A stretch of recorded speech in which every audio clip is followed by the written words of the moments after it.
अस्सलामुअलैकुम दोस्तों, आज मैं आपको बताऊंगा अगर सिलाई मशीन में ऑयल वर्क ना कर रहा हो तो इसको कैसे ठीक करना है। जब आप मशीन चलाते हैं तो मशीन के ऑयल ग्लास में से ऑयल शो हो रहा होता है, लेकिन अगर मशीन के ऑयल ग्लास में से ऑयल ना आ रहा हो तो इस वजह से मशीन बहुत ज्यादा आवाज करती है और बहुत जल्द जाम हो जाती है। और जब आप जाम मशीन को ठीक करवाते हैं तो मशीन का साउंड पहले जैसा नहीं रहता, उसकी आवाज जो है वो बढ़ जाती है। तो चले मैं आपको बताता हूँ कि मशीन में किस वजह से ऑयल नहीं वर्क करता। तो सबसे पहले आपने देखना है कि जो मशीन की ऑयल टैंक होता है उसमें ऑयल की जो मकदार है वो पूरी है, ऑयल जो है वो लो से नीचे तो नहीं है। अगर टैंकी में ऑयल पूरा है तो उसके बाद आपने पंप को देखना है, और पंप के नीचे जो जाली लगी होती है अगर उस पे कचरा वगैरह लगा हो या जमा हुआ हो उस वजह से भी ऑयल जो है वो नहीं आता। उसके बाद आपने ये देखना होता है कि जो ऑयल टी लगी होती है वो टूटी हो तो फिर भी ऑयल नहीं आता। अगर ऑयल टी में से मेन ऑयल पाइप उतरा हो तब भी मशीन ऊपर ऑयल नहीं देती। अगर मशीन की ऑयल टैंकी में से ऑयल की मकदार भी पूरी है, ऑयल पंप के नीचे कचरा भी नहीं जमा हुआ,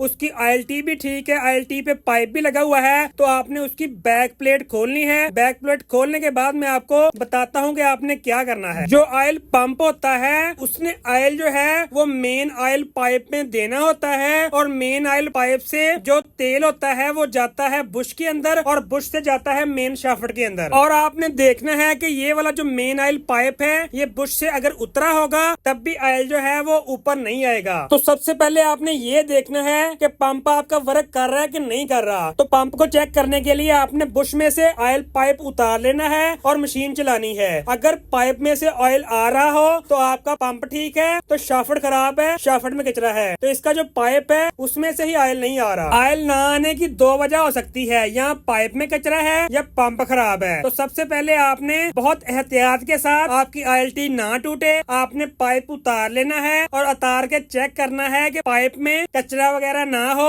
वो बिल्कुल क्लियर हो, टूटा ना हो, किसी किस्म का उसमें मसला ना हो। अगर आपका पाइप किसी जगह से टूटा नहीं हुआ, बिल्कुल ओके है, तो इसको आपने एक साइड से फूंक मार के चेक कर लेना है कि इसमें से हवा गुजरनी चाहिए। तो इसमें से हवा नहीं गुजर रही, इसमें कचरा है, तो इसको आपने जो बिल्कुल साफ करना है, इसके अंदर जो भी कचरा है वो आपने निकाल लेना है। समटाइम ऐसा होता है कि जब मशीन का रिवर्स ऑयल पाइप काम नहीं करता तो लोग ये वाला फिल्टर जो है वो पाइप में रख देते हैं, जिस वजह से ऑयल जो है वो रुक जाता है और आपकी मशीन जो है वो मुकम्मल साउंड चेंज कर देती है और जाम होने का भी खदशा हो जाता है। तो अब आप देख सकते हैं इसके अंदर जो कचरा था वो निकल गया है, पाइप अब बिल्कुल क्लियर साफ हो गया है। अब हम इसको लगा के चेक करते हैं कि पंप ठीक है कि नहीं ठीक। तो जब आपने पाइप को लगा देना है, लगाने के बाद अब जब मशीन चलाएंगे अगर तो पंप ठीक हुआ तो पाइप से ऑयल आएगा। तो ये आप देख सकते हैं मशीन में से ऑयल जो है वो पूरी मकदार में और बिल्कुल ठीक आ रहा है। अब आपने पाइप जो है वो बुश में लगा देना है। लगाने के बाद अगर ऑयल फिर भी नहीं आता तो फिर मैं आपको बताता हूँ कि क्या मसला हो सकता है, क्योंकि पंप अब बिल्कुल ठीक है, पाइप बिल्कुल ठीक है। अब ऊपर जो मसला है वो देख लेते हैं कि वो क्या है। तो चले, आपने प्लेट पीछे रख लेनी है। रखने के बाद जब मशीन चलाएंगे अगर तो जो मेन शाफ्ट हुई उसमें कचरा वगैरह ना हुआ तो ऑयल जो है वो ऊपर आने लग जाएगा। तो ये आप देख सकते हैं ऑयल लुब्रिकेशन पूरी कर रहा है, मशीन जो है वो जबरदस्त हो गई है, मशीन के ऑयल ग्लास में से ऑयल भी आने लग गया है। अगर आपको वीडियो अच्छी लगी तो लाइक कर दें, और ऐसे ही वीडियोस देखने के लिए हमारा चैनल सब्सक्राइब कर दें और बेल आइकन के बटन को प्रेस कर दें ताकि आपको आने वाली वीडियो आसानी से मिल सके। अल्लाह हाफिज।